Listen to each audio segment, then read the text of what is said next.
Welcome back, my subscribers. In this video, we're talking about the medium format Fuji GF 45mm 2.8. This is the Macro Marvin channel, where he'll share his passion for photography, videography, watches, cats, cars, and much more. Enjoy and thank you for watching.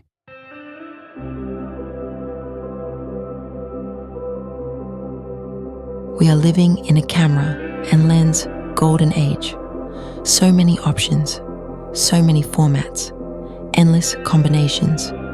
We can even bring back vintage or what was once thought to end up outdated, back to relevance. No matter how many lenses you end up with, you always need the multi-purpose, everyday lens. This Fujifilm GF45 does just that and does it beautifully.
So I'm new to the Fujifilm medium format camera system, and I know a lot of people don't refer to them as medium format. They might say large sensor, whatever it is larger than full frame. So like I said, I'm new to it. I'm experimenting. I've had a lot of fun lately trying out tons and tons of vintage lenses on this thing.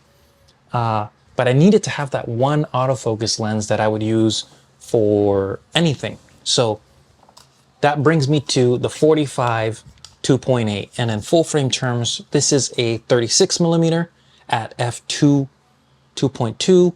So right off the bat, that is a very usable focal length for a lot of things. Everyday photography, professional photography, portraits, environmental shots, landscapes. Like, you can really do anything.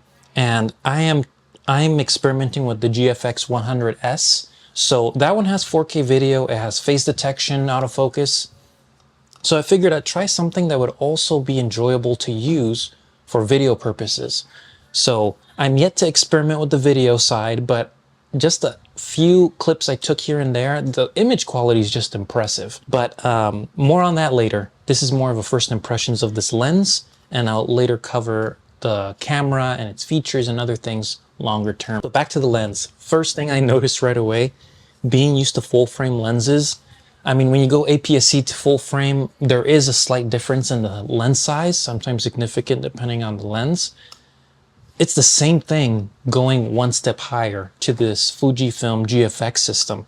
This 45 is a chunky one, and if you can see that, I put it up to the camera earlier, it is a thick lens, and that is obvious. It's because the sensor size is so much bigger, and it might not sound like a lot of difference, but when you look at the sensors side by side, they are pretty different.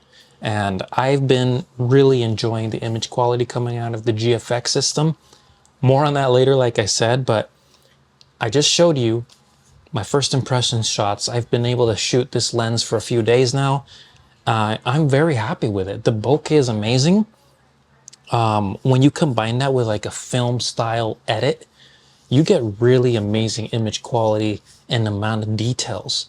Now, the way I've been using this lens is, like I said, it's my everyday. I've taken it on hikes, just casual walks. It really can handle everything. I've been shooting without the lens hood, and I haven't had any issues with flaring or anything that would make me want to use the lens hood so far. And I kind of wanted to remove it just to keep it compact, but it looks like a chunky version of the Fujicrons, which is so funny because it's so much bigger. But I love that it's water resistant. It's a 2.8. The look is interesting to me. I mean, this is, like I said, I'm new to this. You're getting a 36mm focal length while gaining height on the image and getting the compression of a 45. It's a very, very interesting thing that I had not even tried. Like, I hadn't even thought about what would it be like to shoot with this system until now. And the more I'm using it, the more and more I'm really enjoying it as an alternative for my everyday shooting for myself, but even for my professional work, like for portraiture. I don't know if I'm ready to test it in like a wedding setting, but I would definitely pull this lens out for any portraits, professional use, that sort of thing. It just feels like a great lens. It focuses very well. I haven't had any issues with the autofocus. Here and there, like you have to learn what's your minimum focus distance.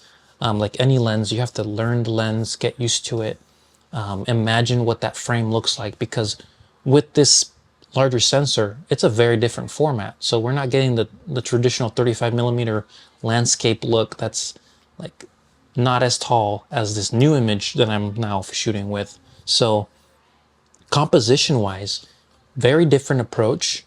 I do enjoy it a lot so far. I don't feel like it's slowing me down at all.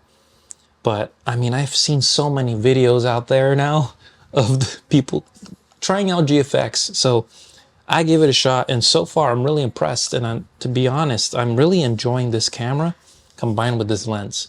So a lot more coming. I'm really excited about sharing my experience with you, because going to the GFX system has encouraged me to use a lot more vintage lenses. And I don't think I've had the ease of use like I have with this camera system right now.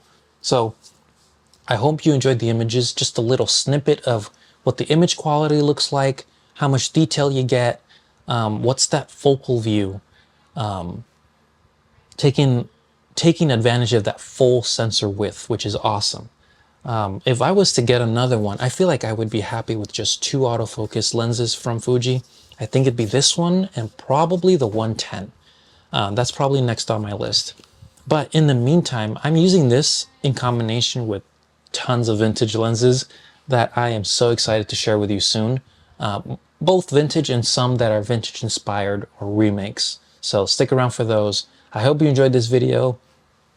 I can so far 100% recommend this lens. It's a great lens. Can't go wrong with a 36mm focal length for just about everything. So if you also noticed, I'm experimenting with Artlist's AI voiceovers. So I will definitely make a video about this. I know we tend to see a lot of sponsored videos promoting these things, and that's how I found out about it.